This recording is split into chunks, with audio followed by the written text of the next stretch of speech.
Welcome back to another vlog.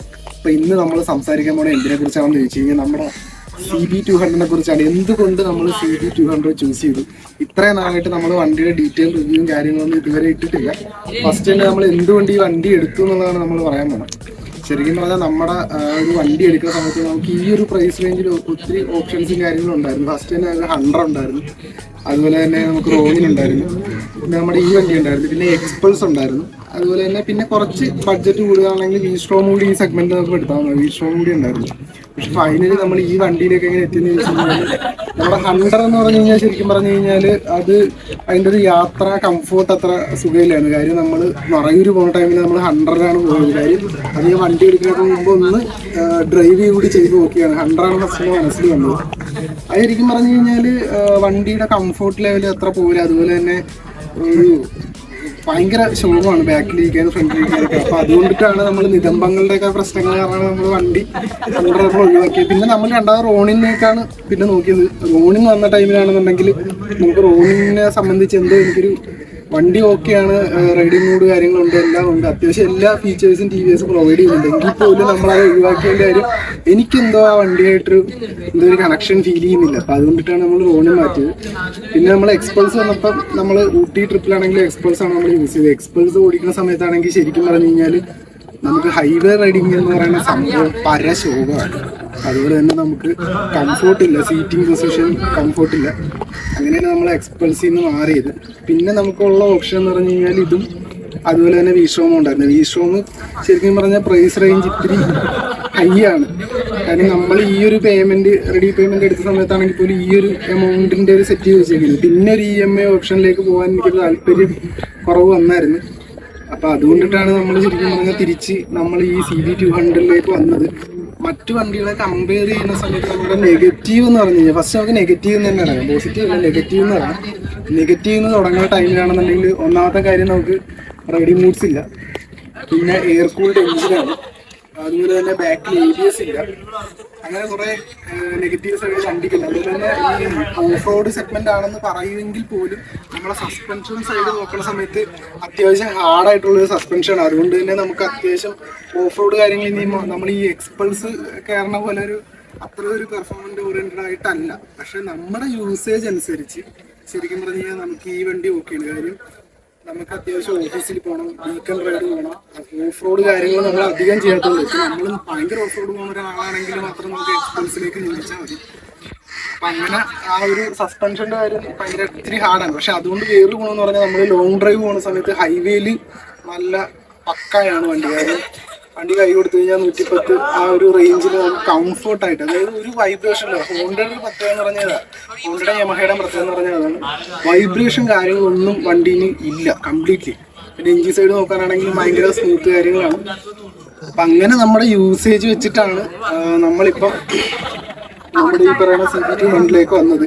പക്ഷേ back ABS ഇല്ലാത്തതിൻ്റെ ഒരു പ്രശ്നം ചില ടൈമിൽ നമുക്ക് ബ്രേക്ക് ചെയ്യുന്ന ടൈമിൽ നമുക്ക് പണി കിട്ടിയിട്ടുണ്ട്. കാര്യം ബാക്ക് സ്കിഡായി പോയിട്ടുണ്ട്.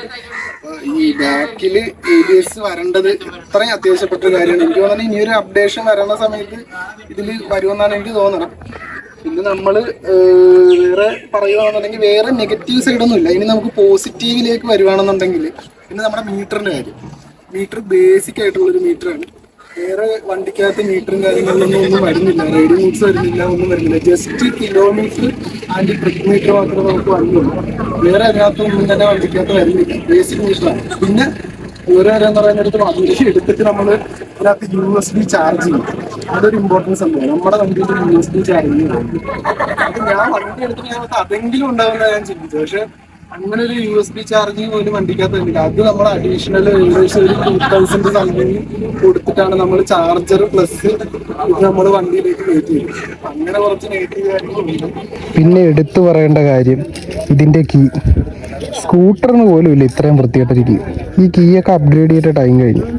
പിന്നെ വണ്ടിയുടെ പോസിറ്റീവിലേക്ക് വരികയാണെങ്കിൽ ഫസ്റ്റ് തന്നെ നമുക്ക് കംഫോർട്ടബിൾ ആണ്. അതൊരു വലിയൊരു കാര്യം. ഏകദേശം മലക്കപ്പാറ വാൽപ്പാറ പോകുന്ന ടൈമിൽ 200+ കിലോമീറ്റർ ഒറ്റ സ്ട്രെച്ചിൽ പോയിരുന്നു. തിരിച്ച് നമ്മൾ വാൽപ്പാറ കയറി മലക്കപ്പാറ വാൽപ്പാറ കയറി പിന്നെ നമ്മൾ ആ ഫുഡ് കഴിക്കാൻ മാത്രമേ നമ്മളൊരു ബ്രേക്ക് എടുക്കും. ഏകദേശം ഒരു 200 കിലോമീറ്റർ നമ്മൾ ഒറ്റ സ്ട്രെച്ചിൽ വന്നു. ബാക്കിലും ആവറേജ് ഒരു കംഫർട്ട് ഉണ്ട്. ബാക്ക് പില്ലിയൻ അങ്ങനെ ഇതുവരെ പോയിട്ടില്ല, നമ്മൾ റൈഡും കാര്യങ്ങളും പോയിട്ടില്ല. ആരും ഇല്ലാത്തതുകൊണ്ട് നമുക്ക് ഇതുവരെ എങ്ങും പോകാൻ പറ്റിയിട്ടില്ല. എന്നാലും അത്യാവശ്യം ഇരുന്നവരൊക്കെ കുഴപ്പമില്ലെന്നുള്ള രീതിയിൽ തന്നെ. പിന്നെ സീറ്റ് ചെറിയൊരു അപ്ഗ്രേഡ് ചെയ്യാനൊരു പ്ലാൻ ഉണ്ട്. ഇപ്പൊ നിലവിലില്ല, അതിന് ശേഷമില്ല. പിന്നെ നമുക്കെന്ന് പറഞ്ഞു കഴിഞ്ഞാൽ ഏറ്റവും വലിയൊരു പോസിറ്റീവ് സൈഡ് എന്ന് പറഞ്ഞു കഴിഞ്ഞാൽ സ്ലിപ്പർ ക്ലച്ച് വന്നിട്ടുണ്ട്. ക്ലച്ച് എന്ന് പറഞ്ഞാൽ നമ്മൾ ട്രാഫിക്കിൽ പോണ സമയത്താണെങ്കിലും ലൈറ്റ് ക്ലച്ച് ആയതുകൊണ്ട് കയ്യിൽ വേറെ പെയിനും കാര്യങ്ങളൊന്നും വരത്തില്ല. പിന്നെ നമുക്ക് പോസിറ്റീവ് എന്ന് പറയുന്നത് നമുക്ക് ഏകദേശം 50 ഗിയറുണ്ട്. അത് ടോപ്പ് ഗിയറിൽ ഏകദേശം ഒരു 25 km/h നമുക്ക് വണ്ടി ഓടിക്കാം. അതായത് ഇപ്പൊ നമ്മളിപ്പോ എറണാകുളം അറിയാലോ, എടപ്പള്ളി ബ്ലോക്കിലൊക്കെ കിടക്കുന്ന സിറ്റുവേഷൻ അറിയാലോ.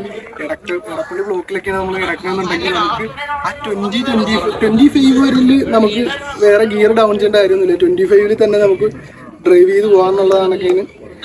അങ്ങനെ ഒരു പോസിറ്റീവ് സൈഡൊക്കെ വണ്ടിക്കുണ്ട്. പക്ഷെ നമ്മുടെ വണ്ടിക്ക് ഒരു ചെറിയൊരു പണി കിട്ടിയിട്ടുണ്ട്. അതെന്താണെന്ന് വെച്ച് കഴിഞ്ഞാൽ ഇപ്പൊ നിലവിൽ നമുക്ക് ഞാൻ കുറെ ഡ്രൈവ് ചെയ്ത ടൈമിൽ നമുക്കാണെങ്കിൽ ഗിയർ ഡൗൺ ചെയ്യുന്ന സമയത്ത് നമുക്ക് ഇടയ്ക്ക് ന്യൂട്രായി പോകും. മറ്റേ കള്ളം ഗിയർ എന്നൊക്കെ വീണെന്നൊക്കെ പറയുന്നത്. അതുപോലെ വണ്ടി ന്യൂട്രായി പോകുന്ന ഒരു വിഷയം നമുക്ക് നിലവിൽ ഉണ്ട്.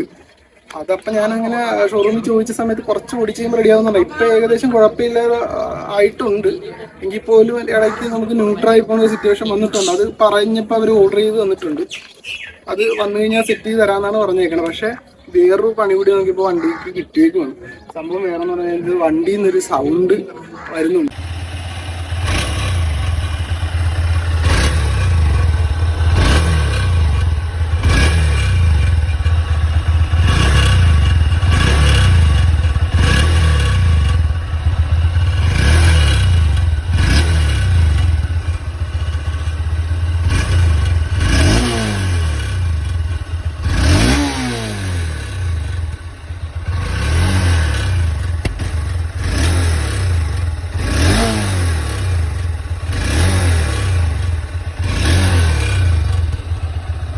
അതായത് ഒരു പാത്രം കെട്ടണ പോലത്തെ ഒരു സൗണ്ട് തന്നെ ഉണ്ട്. ശരിക്കും പറഞ്ഞാൽ നമ്മൾ ഹോണ്ട എടുത്തത് തന്നെ എൻജിൻ ഓക്കെ ആയിരിക്കും എന്നൊരു മെന്റാലിറ്റിയിലാണ് നമ്മൾ വണ്ടി എടുത്തത്. പക്ഷെ ഇപ്പൊ നിലവിൽ എൻജിനിൽ നിന്നാണോ സൈലൻസറിൽ നിന്നാണോ എന്ന് അറിയത്തില്ല, ഒരു സൗണ്ട് തന്നെ ഉണ്ട്. അപ്പൊ നമ്മൾ ചേർത്തല ഷൈന സൗണ്ടിൽ വണ്ടി കാണിക്കുന്ന സമയത്ത് അവർ പറയുന്നതെന്ന് പറഞ്ഞു കഴിഞ്ഞാൽ ഇപ്പം ഇത് വെച്ച് ടൈം എടുത്ത് നോക്കുമെന്നാണ് പറയുന്നത്. അവരത് റെക്ടിഫൈ ചെയ്ത് തരാമെന്ന് പറഞ്ഞിട്ടുണ്ട്. അപ്പൊ വണ്ടി കുറച്ച് ദിവസം അവിടെ കൊടുക്കേണ്ടി വരും. അത് വേറൊരു വണ്ടി വെച്ചത് തമ്മിലുള്ള ഡിഫറൻസ് നോക്കി പറയാൻ പറ്റില്ല. അപ്പൊ നമുക്കാണെങ്കിൽ പോലും എപ്പോഴും ഷോറൂമിൽ കൊണ്ട് നമ്മൾ സ്റ്റാർട്ട് ചെയ്യുന്ന സമയത്ത് സൗണ്ട് വരത്തില്ല. ചിലപ്പോൾ ഓടിച്ചോണ്ട് പോണ സമയത്തായിരിക്കും സൗണ്ട് വരുന്നത്. അപ്പൊ അങ്ങനെ ഒരു കംപ്ലൈന്റും കാര്യങ്ങളൊക്കെ ഉണ്ട്. അപ്പൊ അതൊക്കെ റെഡിയാക്കി തരാമെന്നാണ് പറഞ്ഞേക്കുന്നത്. പിന്നെ നമ്മൾ വണ്ടിയിൽ കുറച്ച് മോഡിഫിക്കേഷനും കാര്യങ്ങളൊക്കെ ചെയ്തിട്ടുണ്ട്. കുറച്ച് പരിപാടി കൂടി ചെയ്യാനുണ്ട്. അപ്പൊ അത് കംപ്ലീറ്റ് ചെയ്തതിന് ശേഷം നമുക്കൊരു വേറൊരു വീഡിയോ ആയിട്ട് എടുക്കാമെന്ന് ഞാൻ വിചാരിക്കുന്നു. വണ്ടി ഇപ്പൊ ഒരു പണി കിട്ടി ഭയങ്കര സങ്കടത്തിലിരിക്കുന്ന ഒരു സിറ്റുവേഷൻ ആണ്. കാര്യം ഇനിയിപ്പോ എന്നെ സംബന്ധിച്ച് ഇപ്പൊ റെഡിയായെന്ന് പറഞ്ഞാൽ തിരിച്ചു തന്നാലും പിന്നെ നമ്മൾ വണ്ടി പോയിട്ട് ഓക്കെ ആണെന്ന് പറഞ്ഞാൽ അങ്ങനെ എനിക്ക് ഷോറൂമിൽ കയറി ഇറങ്ങാൻ എനിക്ക് ശരിക്കും പറഞ്ഞാൽ എന്റെ മൈൻഡ് ഓക്കെ അല്ല. ഈ വേണ്ടി എടുത്തത് മെയിൻ വരുന്നത് എഞ്ചിൻ സൈഡൊന്നും വരരുത് എന്നുള്ളൊരു മൈൻഡ് കൊണ്ടിട്ടാണ് എടുത്തത്. അങ്ങനെ വണ്ടി കൊടുക്കാവുന്നതൊക്കെയാണ്. അപ്പൊ നമ്മളിപ്പോ അവരുടെ ഭാഗത്തുനിന്ന് കുഴപ്പമില്ല അങ്ങനെ പറയില്ല, ഒരു ഓക്കെ ചെയ്തു തരാന്നുള്ള രീതിയിലാണ് പറയണത്. ഇനിയിപ്പോ കൊടുത്തു കഴിഞ്ഞിട്ട് ബാക്കി എന്താണ് കാര്യങ്ങളെന്ന് അറിയാവുള്ളൂ. എന്തായാലും നമുക്ക് നോക്കാം എങ്ങനെയാണെന്നുള്ളത്.